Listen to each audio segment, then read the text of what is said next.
I don't think I really explained this situation here and how I use my dogs.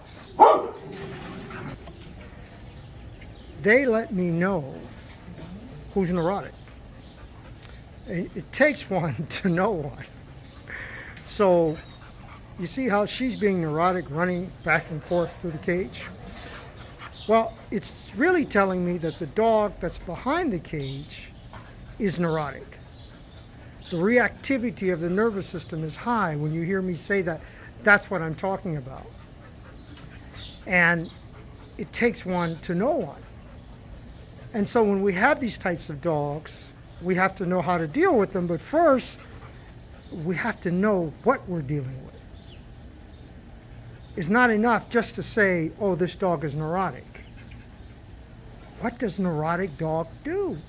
How does a neurotic dog act? And what must be done with a neurotic dog? That's what this is all about. It's not important that she's running around like this. It's why she's doing it. And this is when we talk about learned behaviors versus genetic behaviors.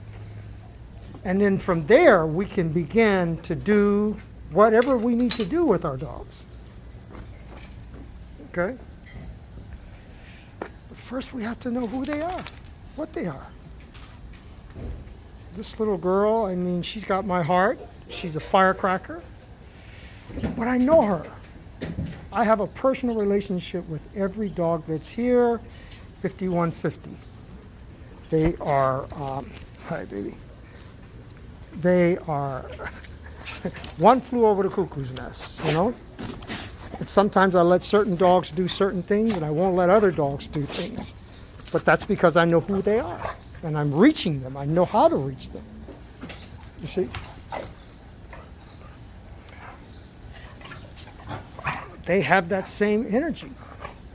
It's like taking two dogs to the dog park or many dogs to the dog park, and that dog that has that energy that's like this particular dog, that neurotic tendency or that personality, they're going to meet up in that dog park.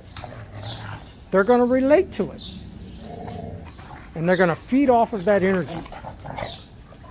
It always happens.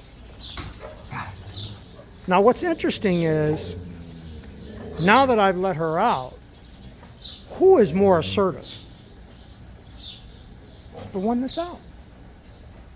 But when she's in, the other becomes more assertive. And it's the barrier that produces that. It prevents them from being able to determine who is more dominant than the other without actually fighting. It is the barrier that gives them a false sense of what's going on. And that's why it's important that we take our dogs out of these barriers, take these baby gates down, take them off leashes. I'm not saying go out the house and take your dog off leash, but I mean, if you're trying to achieve something that's revolved